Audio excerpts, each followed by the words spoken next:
The Boundary Park Alert System is sponsored by Pendle New Tech, a family-run Lancashire business you can rely on for everything fire safety related, including supply and installation, maintenance, testing, certification, alarms, risk assessments, like I said, anything fire safety related. But what do I know? Visit pendlenewtech.com and they'll sort you right out. Check the show notes for more information. This is a test of the Boundary Park Alert System.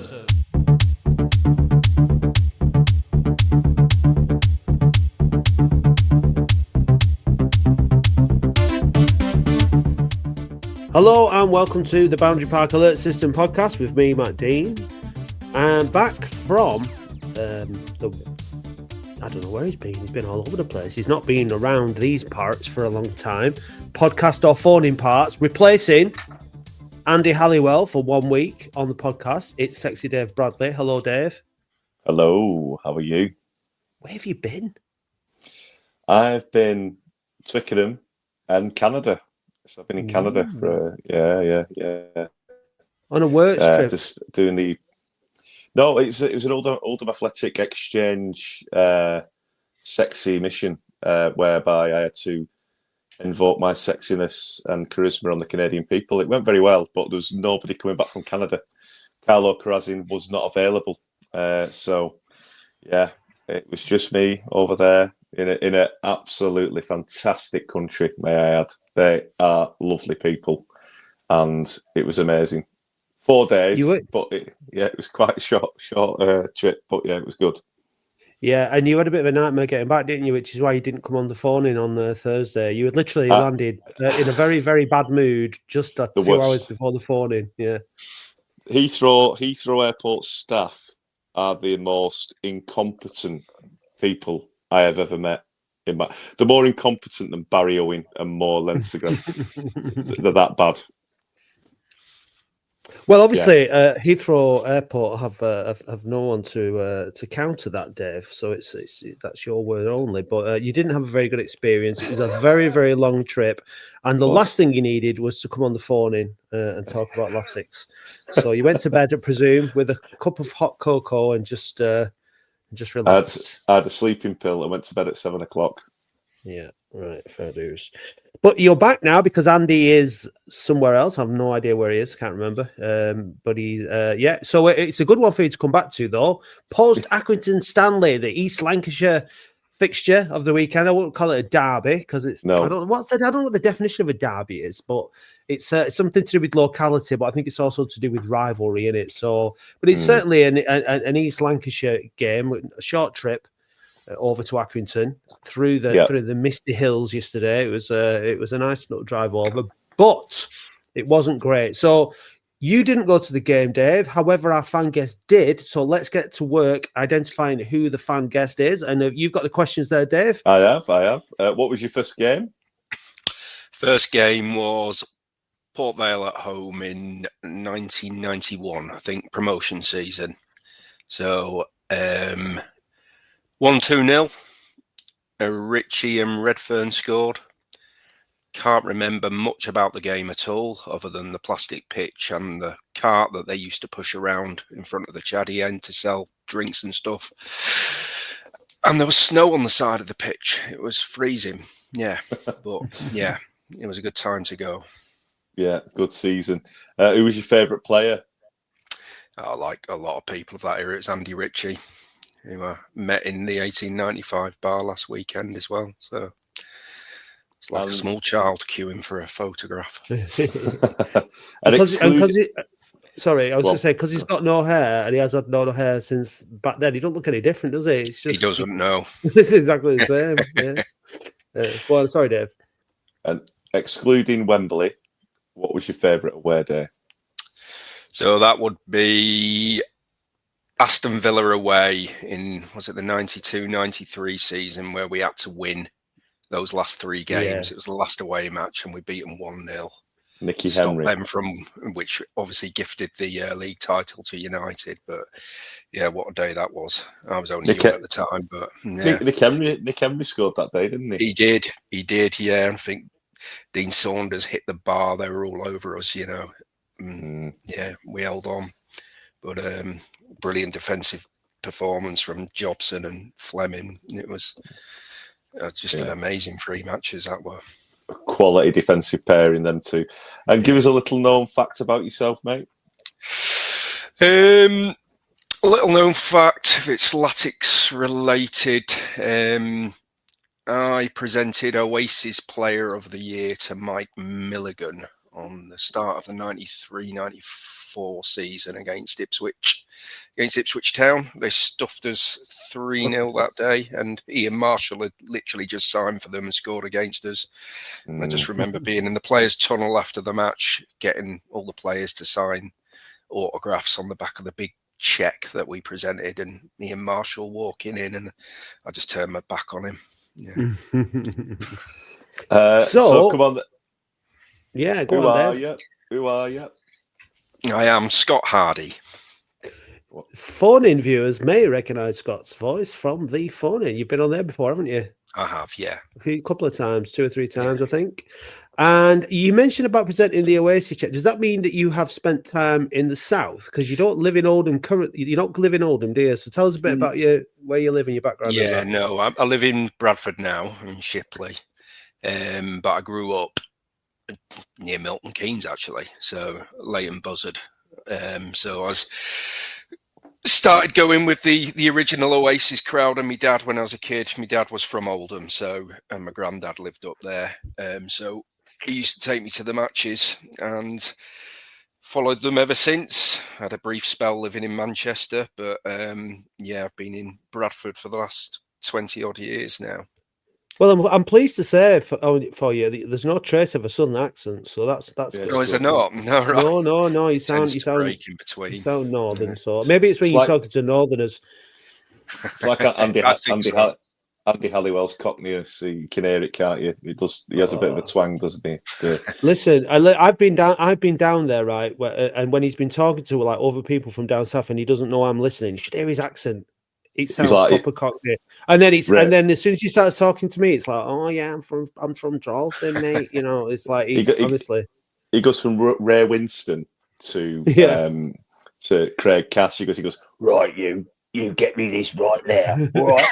I like that. I like sorted. Yeah, Charleston. Exactly. You know, Lancashire cricket. Yeah, so. I would imagine when he's at the cricket, he's all like you at Twickenham. Oh, hi guys, ha ha ha ha. I would imagine. Don't you want to be middle class, Matt? No. Oh, I do. I just want to be middle of the road, Dave. Hogging. I just want to be hogging the middle lane and pissing everybody off. Upper class, middle class. Oh yeah. Anyway, yes, speaking of class, let's speak of lack of class. Let's talk about yesterday, shall we? Thanks for coming on the show, by the way, Scott. Appreciate it. It's always nice to. This is your first time on the podcast, so it's always nice to have new perspectives on the games. Picked an absolute belter. You were there yesterday. I was there yesterday. Dave watched the first half, I believe, but then lost the will to live and did some gardening or something else instead. I don't know what. Posing in front of the mirror, maybe. But, that's it. Yeah. So Latics made the trip over to Accrington Stanley off the back of a resounding 3-0 home win against Newport County. Prior to that, we were unbeaten in games against Crewe Alexandra, drew 0-0. We beat Harrogate 1-0 away, and we beat Northampton 3-1 in the FA Cup. So we were on a good little run. We were scoring goals. You know, we scored.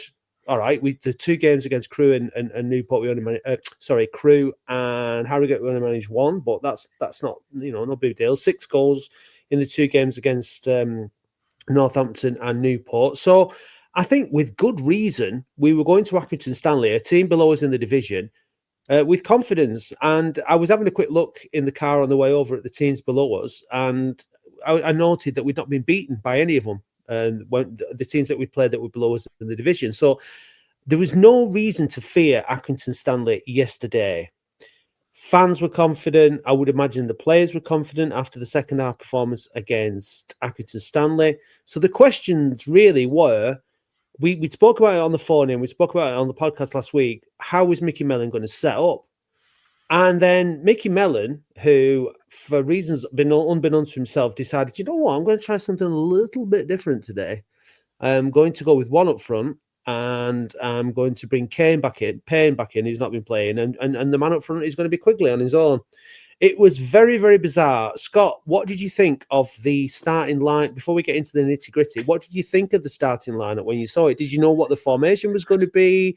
Did you have any questions about it? How did you and whoever you were with, reckon that starting lineup? Well, I was in Wetherspoons in the town centre, and we just got into a taxi I shared with some lads that were there, and somebody said Quigley's on his own up front, and it's like, no, can't be right.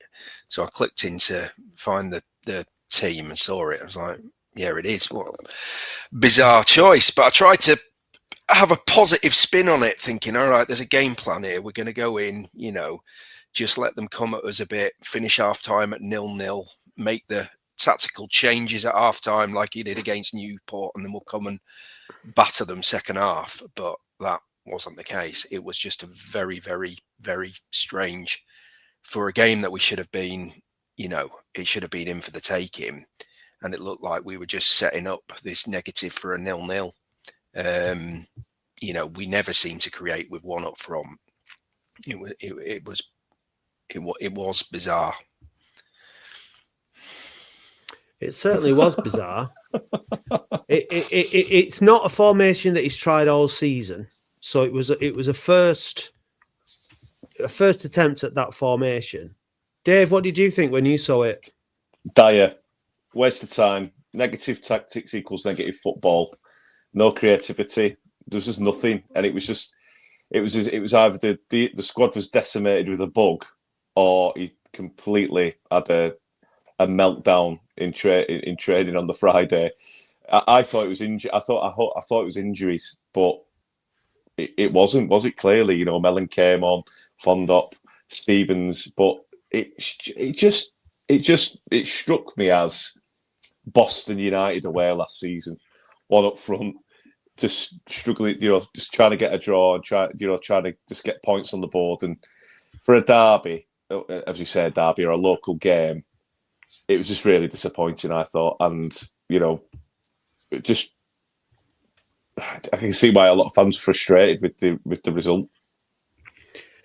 I think what we need to try and do is on this podcast. What we like to try and do on this podcast is look at everything from every different angle, try and be balanced in our approach. Now, rightly so, yesterday after the game, fans were pissed off with the performance, with the result, and with the manager. And I have no problem with that. I think it was on Mickey Mellon yesterday. However, I think the players obviously have to go out there and perform. Now, what Mellon, we'll bring in the Mellon interview quite early today, because I think it's important that we have a listen to what he has to say and then we talk about that. But I think that he obviously sets the team up and he wants them to play a certain way with the way that he set it up. And he'll argue that they didn't perform in the way that he wants them to perform, setting up in that way. But they'd not played. We'd not played with that formation. We'd not played with that team before. It doesn't happen like that. We know that. We know it doesn't just.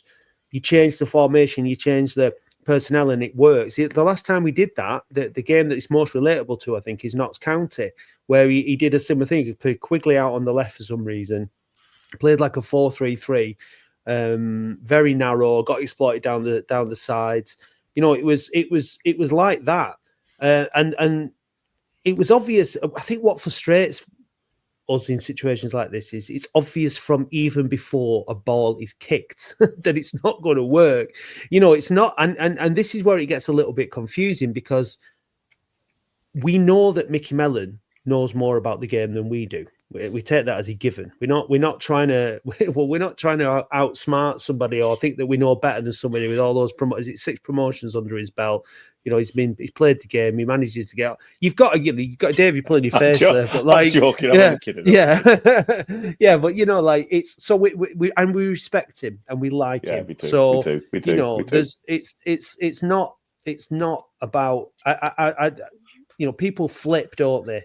People flip. You go from that yesterday's game now means that he can't get a new contract and things like that. That's the kind of thing that people are talking about. It wasn't the best advert for someone who's supposedly entered contract negotiations, but I don't think everything becomes undone after one game. But it was very, very curious there was a lot of momentum gathered in that second half against Newport, especially where he'd set the team up.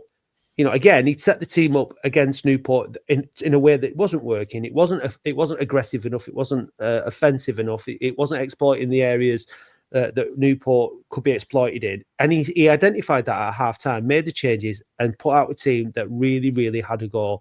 And there was absolutely nothing to lose yesterday in having a go. Why not say these are there for the taking? They don't keep clean sheets. Let's just have a go at them. Let's carry the momentum forward from the game on Saturday against Newport, and let's get the ball wide. Let's do what we did. Let's give those 1,000 fans, a lot of which were stood in the pissing rain, something to get excited about. Let's just have a go at these. I'm going to play it now, and then we can dissect the stuff that he was saying, because there's just a lot to take in. Can I there is say a one lot of thing frustration. before? Yeah, of course you can. Yeah, I think what knackered him up was Hawks getting injured. So I will defend him on that, because Hawks was probably one of our standout players, and him getting injured really changed the way he had to tactically approach the game, I think. So that's all I'm going to say. Yeah, I think it's incredibly unfortunate that Hawks got injured, because he's been really, really good. But I still don't think that the formation he played, even when Hawks was on the pitch. Now, Hawks was our biggest threat, but there's got to be more threat than one player taking the game by the scruff of the neck, aren't there? So anyway, let's have a listen to Mikey after the game at Accrington Stanley. Mickey Mellon after the game at Accrington yesterday. Mickey, clearly not our day today. Where would you say that one was lost this afternoon? I'm really frustrated in a game that lacked any kind of quality.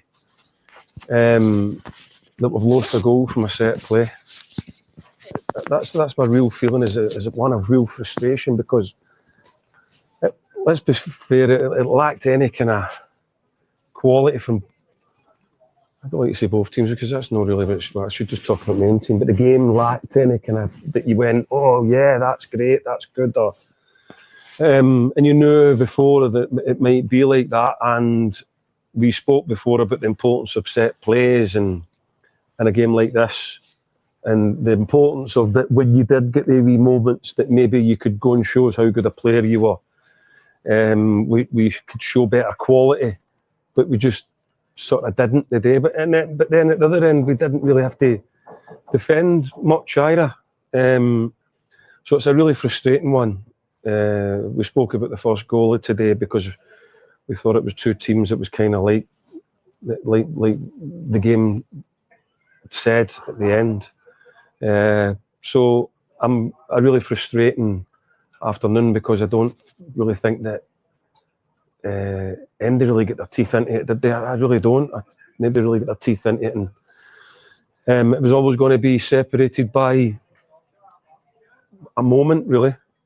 So that's the way that I looked at it. We never showed a great deal of quality. We huffed and puffed, and maybe the 1v1, you've got to take the opportunities in days like today, or when the ball's bouncing around the 6-yard box from the set plays, you need to get these scruffy goals, or when they have the free kicks, you're hoping that they go in. It was just a bit like that. That's how I feel. You mentioned the shortage of quality, and it was a scrappy goal in keeping with the nature of the game, really, wasn't it? I think that would be a fair assessment of it. I think when we've looked at it back, the guy's just made a run from the back of the sort of line into a gap that should never be there. We practice set plays and speak about set plays because we know the importance of them in our division. And he's just free in the middle of the goal to go and get a header.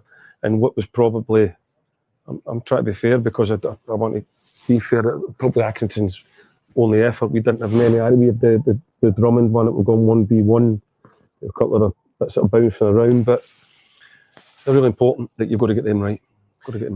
Made the changes, obviously, to the personnel and to shape as well as the match went on, but that quality, as you mentioned, just didn't really come. We tried everything. We were forced into the first one. We come off with a calf injury. Then we let it roll for a wee bit into the second half. So then we felt that at some stage we wanted to try and get two players up the pitch, which we did. Stevens, toss up between him and Drummond, who were going to play in behind the front two. Much of a muchness, really. tried to brought Dano on, try to get the back three and try and get some wing backs higher up the pitch, and just try to find something. Just try to find somebody with something that could maybe make a difference in a kind of wet afternoon in Accrington. A couple of changes to the lineup. Was that as a result of the positive impact they had last week? Yeah, I think so. I think if you score a goal, you deserve to be considered to play in the next game. I think there's no doubt about that. So the big man got the nod on that one. What was the other change that we made? Was it Penning for Ghana, I think? He's injured, so that was sort of probably forced on us a little bit as well with that one. But we just wanted to try and... We'd done well with the width way, the two boys at the weekend. But just... Listen, the first half, I thought we were really comfortable. Really, really comfortable. And then get away that goal. So that was... Yeah, that's the way it was. And just finally, you mentioned Jack Stevens and a positive after a long layoff. I think his last league action was on the opening day of the season. So really good to see him back in league action. Absolutely, we're expecting good things from Jack. He's had a long layoff. Keep getting the training under his belt and get match intensity under his belt, and we know that he's a good player and he's going to be an important player for us. And maybe when he's fully fit, he's the one that maybe does that wee bit of magic that opens something up, that shows that wee bit of guile, that wee 1v1 stuff, shift the ball and maybe open things up. So we believe that he will become that player. So it's good that he got the other day and he's built on that. Thanks for your time. Thank you. We're the fire experts, fire safety experts at Pendle New Tech. We train fire marshals, fire safety marshals at Pendle New Tech. Pendle New Tech have fire experts across the UK covering all your local and national needs. With over 100 years experience in the fire safety industry, you know that you can trust Pendle New Tech. Right, enough of that now.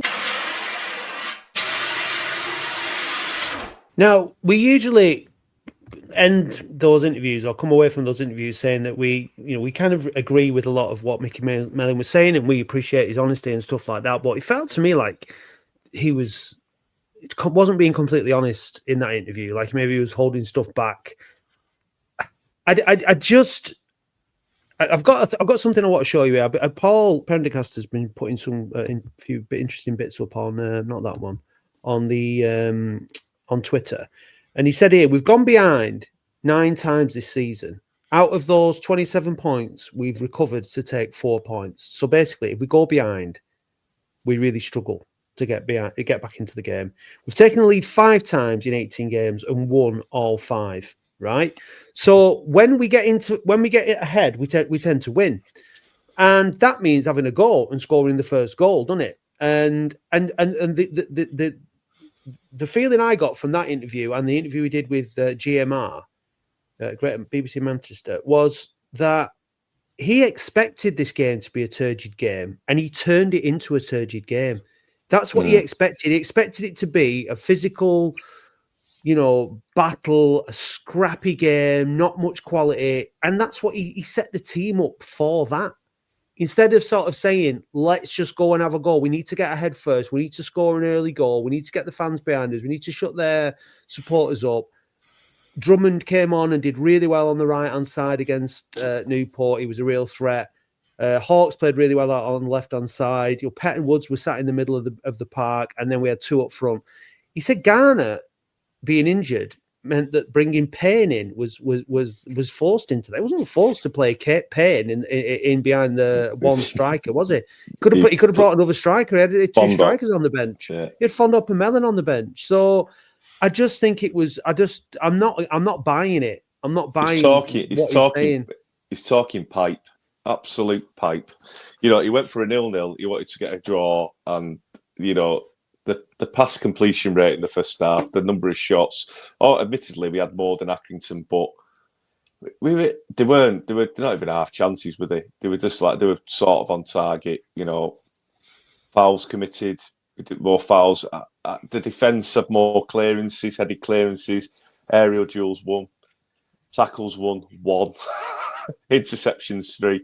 I don't like it when he thinks when he plays this, I was playing the three up front. I was playing, rather than a one up front, like he said against Barnet earlier on in the.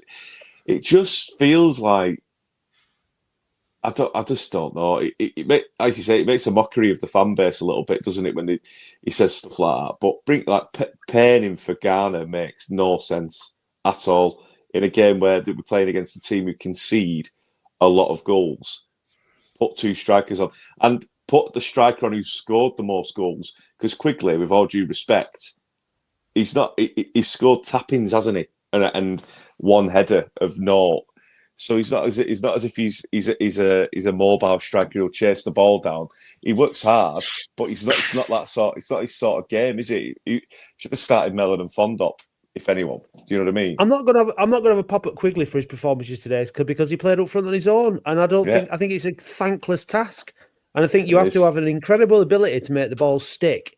If you are going to play that role, and then the players around you, Hawks and Hannon and Payne, have to be up and around you. And in the first half, we might have been comfortable, but we weren't doing anything of any real threat, and we weren't able to keep consistent amounts of pressure on them and keep the ball high up the pitch. Where were you, Scott? Were you getting soaked in the open end or in the seats? Yeah, I was getting soaked behind the goal. I was fortunate enough to be in the seats, or I'd planned ahead enough. I figured it was going to be a bit of a wet one, so I watched it from. What did you make of it from your viewpoint in terms of the first half, and then? I mean, he didn't even make any changes at half time, which I thought was crazy. No. And obviously, I'd been forced into bringing Drummond on, but then that was a sort of like for like. What did you make of how the game changed from the first half into the second half? Well, I came back, took my place again after half time, and I thought he's got to have made changes because it was piss poor. And then the same lot came out, and he then made some very odd changes, didn't he? Bringing on Simo for Drummond, was it? Yeah. Which was it's like he's just brought on a defender for an attacker when we're 1-0 down. I just didn't understand it at all. Was pleased to see Fondop come on, but at least with Fondop, he looks like he really wants to win. Whereas young Mellon to me sometimes he just looks like he's got a bit of a chip on his shoulder, and he struggles. He's not really impressed me in recent weeks. I know he got the hat trick against Northampton, but I don't see him that he massively affects the game. But yeah, it was from where I was standing. It was hard, particularly the first half, to see. Up the other end of the pitch because I was fairly low down behind the goal, but it just looked messy and, as you said, turgid, and we never looked like creating anything at all. It comes back to what I said earlier on, though. Like when Mellon puts that team out, he wants the players to do certain things and he wants it to work a certain way. And if you're going to play one up front and you're going to play. So you're playing one striker. Let's say it's not one up front, but you're supposed to be four up front, really, because Hannon and Hawks are supposed to be tight up close to the striker, and Payne is supposed to be in that gap in between. And in the first half, what was happening? Because again, Dave, who played Accrington Stanley, who shipped goals, he's playing Pett and Woods as holding midfielders. They're both sitting deep in front of the back four, and then Payne is when he's up joining up with the striker. There's no one in the centre of midfield, but when he's dropping too far back, there's no one in behind Quigley. Because Hannon and Hawks are not getting in and around. They're not crossing over and causing enough trouble. Like Paddy Madden yesterday was all over the place, and he caused our defenders a lot of problems because he was moving around in behind and just sort of.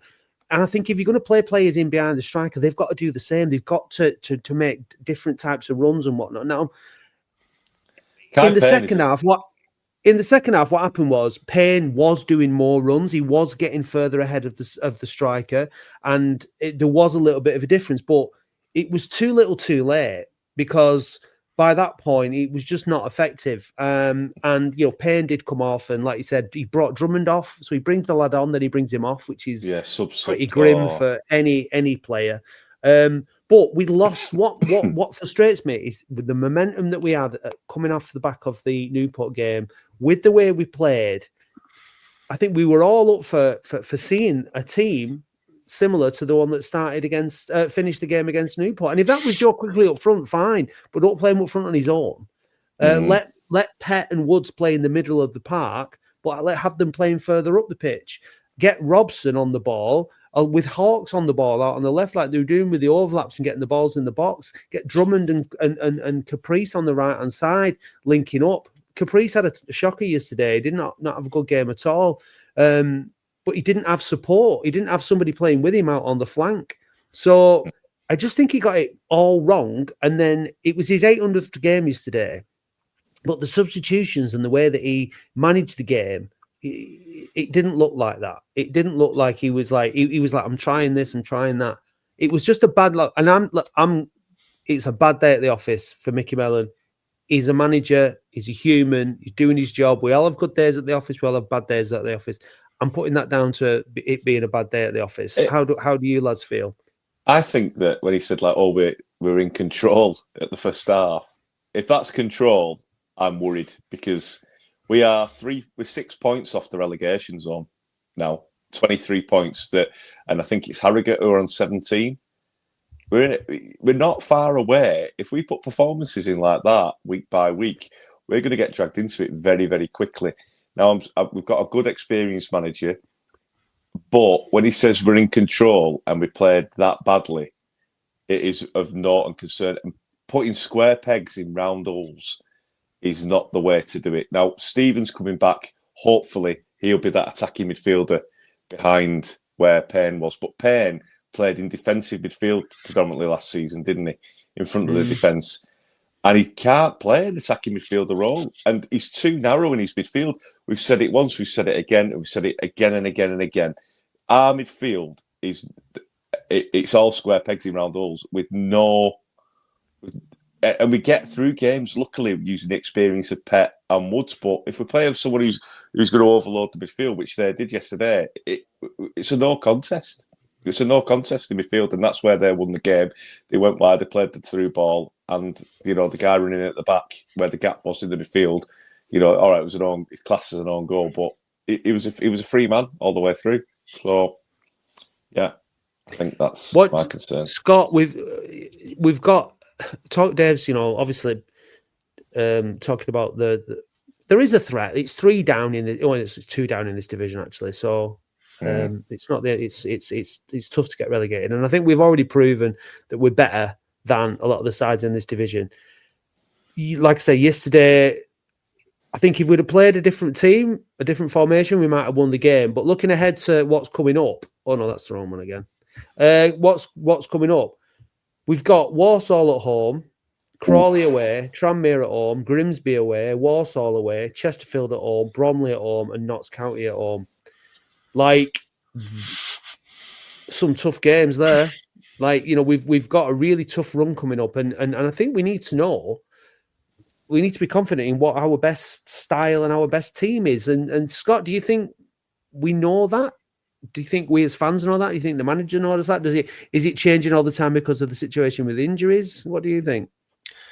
It feels sometimes like yesterday that us as fans do know more, because any one of us could have predicted that setup wasn't going to work. But I don't know. It's, as a fan, you're fickle, aren't you? I was feeling quite good after the last 3 weeks, and and after yesterday, you start questioning whether he should have another contract. But I know it was Newport last week, and they're one of the worst clubs in the division, but it really felt like what we had found in the second half worked.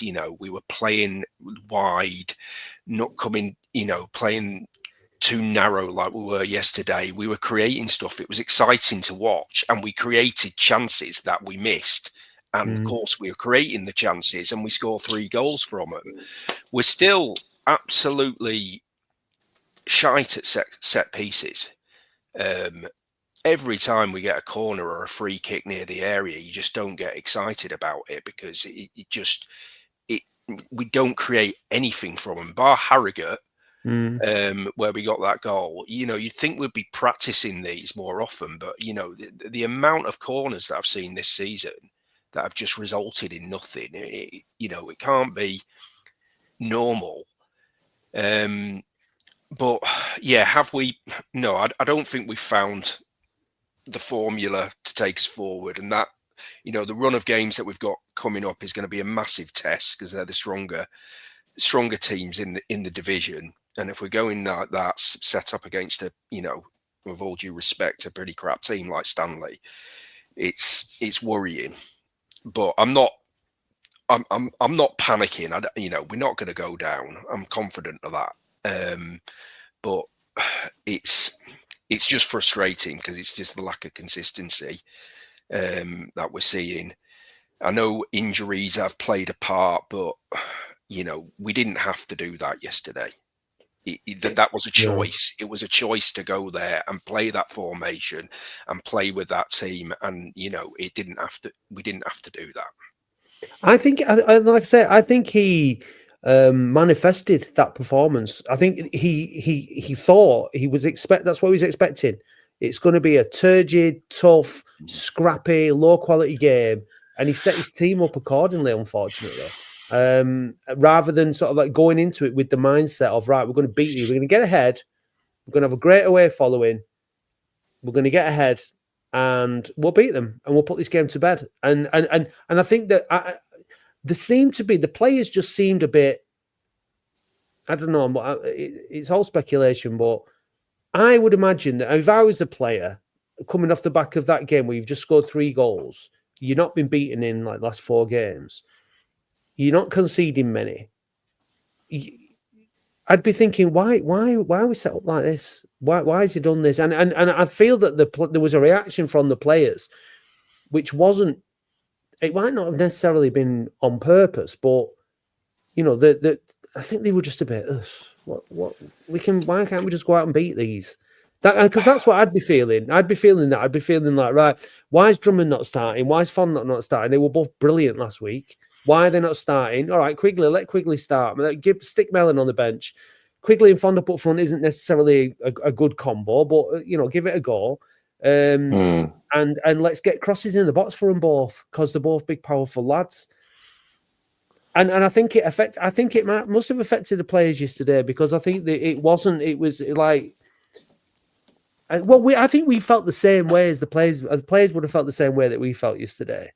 And Mellon tried something and it didn't work, and I think it's on him. And he doesn't adapt, does he? He adapts too late. He's not flexible. He seems to have he has a plan A and a plan B, but the plan B always comes into fruition at about 81 minutes. But that's what was so refreshing last week, Dave, against Newport, when he did change it at half time, and he did like do something different. He changed the formation, he changed the personnel, and we went for it and we won the game. And I'm not sure 4-4-2 is our best formation, by the way. I'm not saying that we should be playing 4-4-2 every week, but I think when you look at Accrington Stanley and Newport, Newport are obviously struggling more than Accrington, but we can beat them if we have a go at them, if we get crosses in the box, and who cares if it opens the game up and we win 3-2. We did it against Fleetwood, didn't we? Why Fleetwood. Not just have a go? You know, you don't have to play against the teams that are lower down in the division. Let's go to their place. Let's score the first goal. Let's have a go. Yeah, I'm more than happy to go to the tougher teams and play a little bit more defensively and try and be more conservative, because they'll pick you apart if you're too open, like against Notts County. But against the lower teams in the division, can we just have a go and try fucking beating them and getting the points and you know, that's it's the half 12 quick kickoff as well. Swindon were crap. Salford were crap. Accrington Stanley were crap. I don't know if it's anything to do with that. I don't know, but it's the same time for both teams, isn't it? I don't know. I'm saying I don't. Do we prepare right? I don't know. The other one for me is Hannon went missing yesterday, didn't he? He didn't have a good game. No. I've told it. I said everyone raves about him, but for me, he can't have a player just going like he went. I didn't even realise it. Like, I watched the last 10 minutes and I was like, "Oh yeah, he's playing still." Do you know? just going missing like that. I don't know, but from what I saw of Stevens, he looked a bit, ragged, a bit tired. But he's coming back from fitness. But hopefully, he could be our new signing, shall we say? But do you think we need more players in the January transfer window, Scott? Oh, definitely, yeah.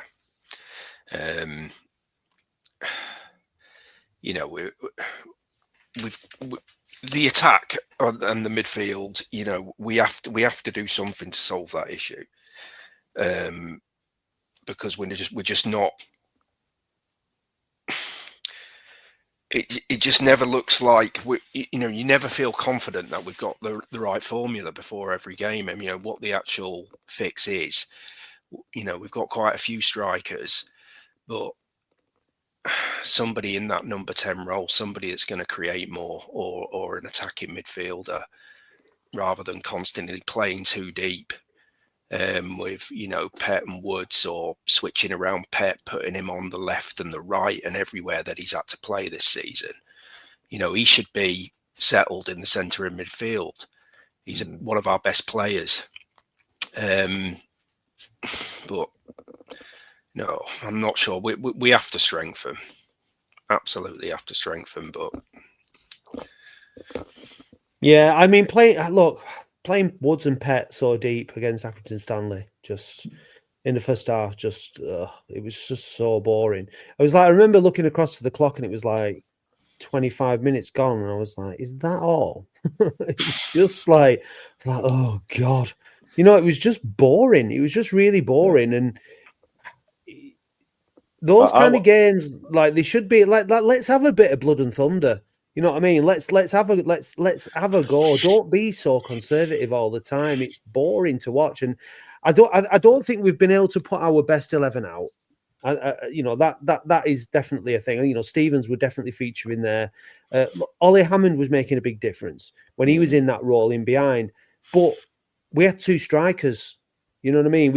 And Payne, he had one shot in the first half, but he's not running. He's not making the same kind of runs that Hammond made, where he was like stretching play, making spaces and causing a nuisance. It's not working. I don't know why he thought all of a sudden that was going to work. And Joe Garner being injured wasn't a good excuse to put Payne in that role. No. The thing is, for me, we don't have any legs, do we? We don't have any legs or energy other than Drummond. Well, I mean, I think, like I said, I think on an ideal day, I think Hawkes gives you legs and energy. I think Hammond does, Stevens does, Drummond does. Pet and Woods aren't as mobile as you'd like, probably for midfielders. And maybe Conlon. I think we miss Conlon. Conlon, Woods, and Pet possibly are all one of the same, although I don't know if Pet is a more of a sitting midfielder and getting slightly more ahead. But the thing is, look, it's up to the manager to play, and they've recruited the players, and they recruit the players to play a certain way. It can't all be square pegs in round holes. But just go to a team that's below you in the division and struggling to keep clean sheets, and stick two strikers on the pitch. And do we know how long Hammond's out for? I think there were some photos knocking about on Twitter yesterday of him back on the training ground, I think. Yeah, we need him back soon as. So hopefully it won't be too long.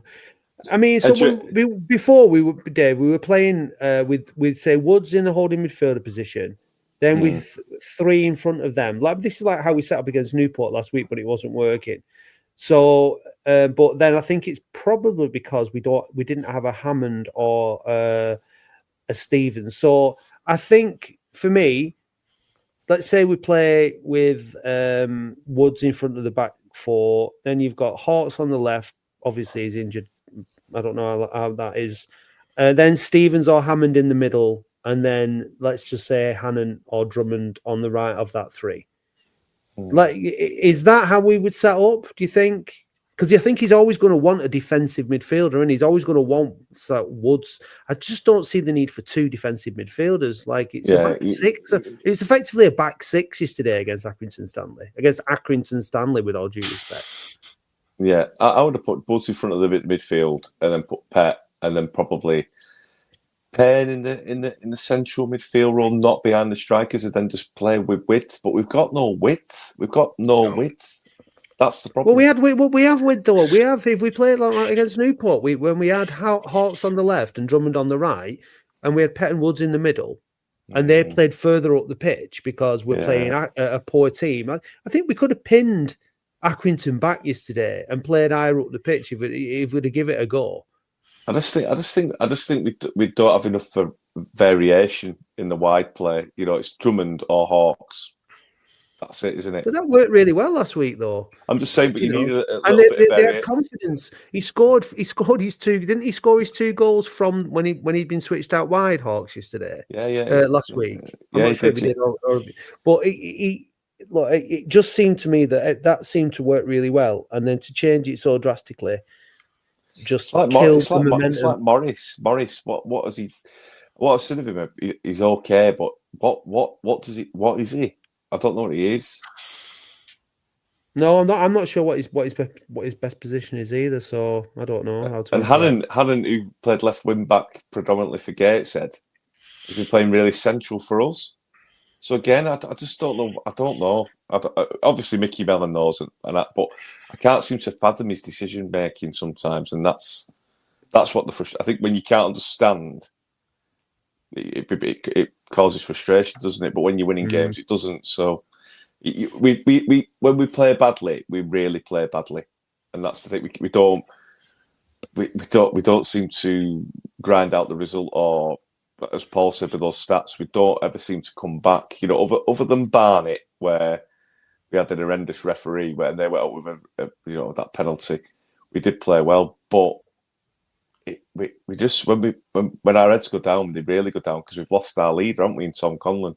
I don't think we have a real leader. No, that's what we've been saying earlier. And Garner coming back has been that bridge, hasn't he? But when he's not there and Conlon's not there, we haven't got that. And you know what, Dave? When we got beat in the EFL Cup by Accrington, Conlon didn't play either in that game, and neither did Garner because obviously he was injured. And there is a lack of that on the pitch. I agree. Like that, Conlon was a great organizer and talker, and he reads the game really well, and he makes a lot of runs that cut off. But look, the thing is, yesterday it didn't matter. We didn't need to worry about defending too much against Accrington Stanley. We overcompensated. He overthought it, and he overcomplicated it. Instead of just saying to a confident bunch of lads that had just come off the back of a convincing 3-0 win and a good second half performance, go more of the same, lads. Like you can totally overcomplicate management. It says this person who's never managed in his life, but surely, when you've got a bit of momentum and things are good, you can just say, "No, wrong. Let's not break. It's not broken. Let's not try and fix it. Go and have a go." But it's that fear of conceding, which leads to us conceding. It's like I said, I think he manifested that result yesterday, through fear of conceding the first goal, and then what happened? And then we concede the first goal, and we've got no momentum to go and actually do anything about it. Let's start on the front foot. Let's start on the front foot against some of these teams because look, we've got some, like I said, Walsall, Oldham. How are we going to start on the front foot? They're going to come to us. They're going to come to us and play like we wanted our team to go and play Accrington yesterday. They're not going to come to us and think, right, we're going to be really, really cagey and really defensive. Top of the league, they're going to come and have a go. They're going to come and put us on the back foot. How are we going to do that when we go away at Crawley? What's it going to be like when Tranmere come to us? When we go to Grimsby, like there are times in games it's going to be difficult. We're going to have to. We go to Grimsby, who are also, up there in a difficult side, and we go away at Walsall. I'm okay with us being difficult to beat. I'm okay with coming back from there with a point. But there are games where you've got to say, right, we've got to go here and get 3 points. And yesterday was one of them. Crawley's one of them. So hopefully, anyone going to MK Dons at the weekend? No. I should do because I could tie it in with seeing my mum, but I've just been to quite a lot of games. You're making excuses there. Go and see your mum. My wife will be. Dons. Yeah, I know, but we've got to keep the missus happy. But well, you've got to keep your mum happy as well, Scott. Come on. We need. Is that a thumbprint, Scott? something. Yeah. So look, because the thing is, next week it's a one-off game, and we've said before we seem to do all right in the one-off games. Mellon seems to let the handbrake off a little bit in these cup games and the playoff games and stuff like that. So we desperately need, after that performance, a good performance. MK Dons are flying high at the top of the league. Whether or not they'll rest some players or whatever and utilize their squad a little bit, and it maybe makes them a bit more disjointed. Let's hope so. I don't know how we're going to set up next week. I'm going, and if he sets up with one up front next week, oh God, I think we'll have to boo him on. But we got to have a goal. No booing. I know. I'm not going to boo him on. But well, I think we'll do MK Dons next week. Like you said, the cup matches, the playoff matches. If you remember the Orient match last season, he does. All right, we didn't win, but he goes out in those for the win. Like you said, it's completely different. So I think we've got a good chance of battering MK Dons. Let's just have a little think about that, Scott. Though, let's have a little think about the psychology behind that. Does that mean that the players are happier when that is the case, and they're able to be a bit more expressive and a bit more aggressive and play in a different way than in the league? And is that something that we should be paying attention to? Well, it's like they said, the training before, after the season finished for them playoff matches, and there were reports that the training, Mickey was absolutely on it. Worked him, was like a different person. Something happened because let's be honest, last season we were crap second half of the season. When we made the playoffs, I thought, well, there ain't even any point. We're going to go out of these. We're not going to get through the playoffs. And then it was like a completely different team than we've been watching for months. Yeah. And then, he turned it on for Northampton, scoring 3 goals against a team, in the league above us. He turned it on for Orient last season. So there must be something psychologically that they're more excited, they're more up for it in those. Yeah, it's certainly open to speculation, isn't it? That's for sure. So we'll have to see. But right, we've got to that time. It's how do you usually get on Latics Mind, Scott? Inconsistent. Some weeks I might get 2 to 3, and other weeks I get absolutely 0. So well, listen, you just have to just treat this like a one-off. Go for it. You know what I mean? Attack it. Don't play with 2 holding midfielders, and just do your best. So, Dave, if there's any passes, you'll be there to have a go. I will. Yeah, Dave doesn't have access to the questions. So, anyway, let's see how we go on. Best of luck, Scott. Latics Mind is sponsored by Oldham Athletic Supporters Foundation, investing in the fans, the club, and the community. Join today at oasf.co.uk for just £12 a year. OASF, because we're stronger together.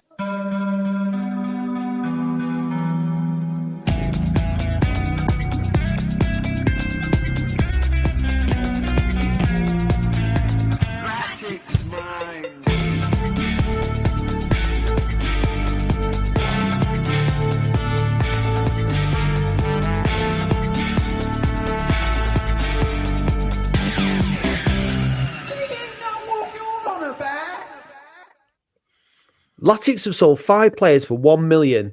One included a swap deal. Who did it involve? Ian Olney. It was Rick Holden. Who scored twice in Latics' 3-2 FA Cup win at Nottingham Forest in 2013? Pass. Who was Latics' top scorer in the 1980-81, 81-82 and 82-83 seasons? Pass. Before Michael Mellon, who was Latics' last hat-trick scorer in the FA Cup? Roger Palmer. It was Chris Killen v Orient in the second round. Before the win v Northampton in the FA Cup from first round proper, when was Latics' last home win in the FA Cup proper? Was it Liverpool? It was Doncaster Rovers in the first round in 2016. Who scored Latics' first cup goal this season? Michael Mellon. It was Regan Ogle. As well as Kane Drummond, which other player scored his first Latics goal in the Football League trophy this season? Pass. Who was Latics' top scorer in the 23-24 season? Fondop. James Norwood. Which former Latics goalkeeper also had spells at Dunfermline and St Johnstone? Andy Gorham. It was Andy Rhodes. Which famous game in Latics history followed this scoring? I've started, so I'll finish. Which famous game in Latics history followed this scoring pattern? 0-1, 1-1, 1-2, 2-2, 3-2. Sheffield Wednesday. No, it was against Southend, finishing 3-2 in the playoff final. Oh, that was shocking.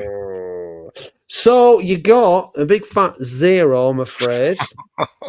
Which I think, to be fair, is kind of fitting for the weekend. You know, I think, you know, Latics performance and everything else, it was all a bit of a squid. So your performance was absolutely no different. Let's see how Dave... I trust Dave is not Googling the answers here. No.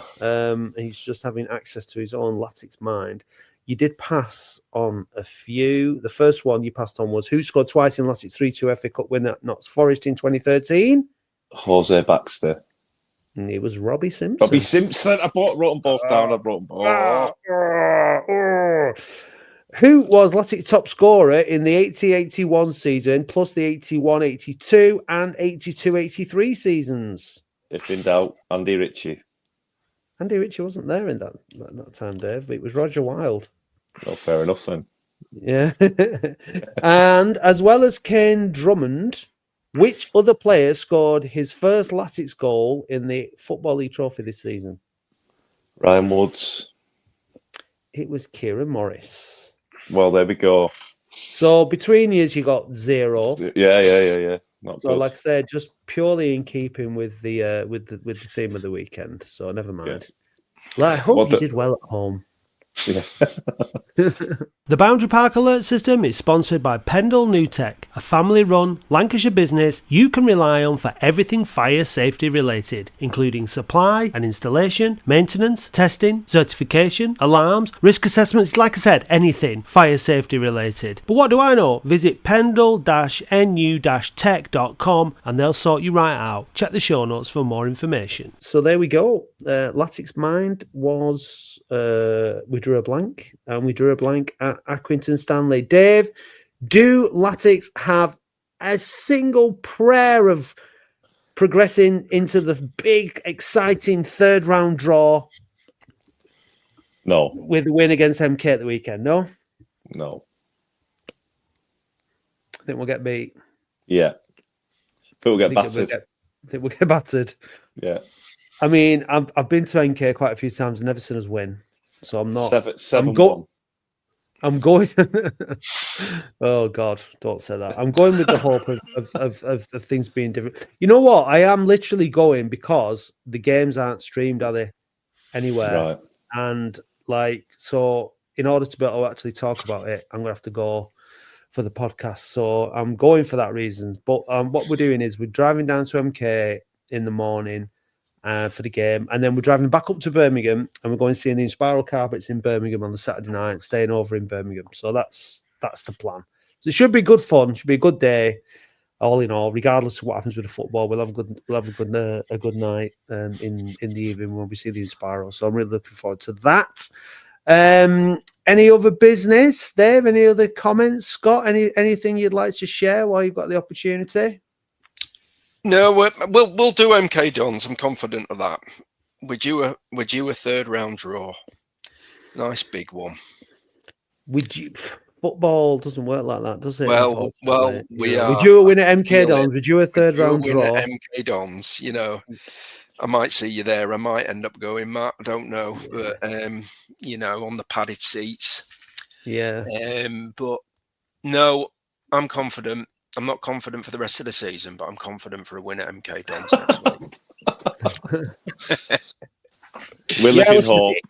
It's a tough run-in. One other screenshot that I got from Paul's contributions on Twitter were the away followings, and it's been fantastic. I don't think we're going to get very close to the 1,891 that travelled to MK Dons for the opening game of the season, but you know we've travelled really, really well this season, including 1,200 at Accrington on Saturday.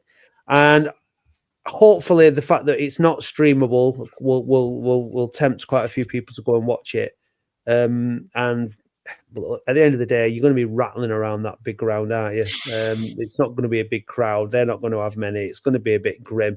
So please, at least, lads, let's make it an entertaining game of football for the few who actually do bother to go down or go from Milton Keynes as well. So hopefully they'll play an understrength side and you know, not be up for it, concentrating on the league and all that, and we will give them a good hiding. So, yeah, cheers, lads. Right, I think we're done. So thanks for joining us, Scott. Thanks, lads.